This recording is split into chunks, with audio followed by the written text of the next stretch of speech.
বন্যায় বিপর্যস্ত Kentucky, Mississippi সহ যুক্তরাষ্ট্রের দক্ষিণাঞ্চল। গেল ৩ দিনে অন্তত ২৬ জনের মৃত্যু হয়েছে বলে জানিয়েছে স্থানীয় প্রশাসন। কয়েকদিনের টানা বৃষ্টিতে নদীর পানি উপচে প্লাবিত হয়েছে বলে বহু এলাকা জানায় এলাকাবাসী। ধসে গেছে সেতু, ডুবে গেছে শত শত বাড়ি।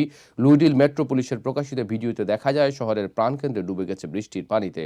Water front park, big four bridge, এমনকি দিন ফ্যামিলি স্টেডিয়ামের প্রবেশপথের কিছু বাদ যায়নি। একতলা ভবন, পার্কিং লট আর ইন্টারসেকশন সব তলিয়ে গেছে নদীর পানিতে।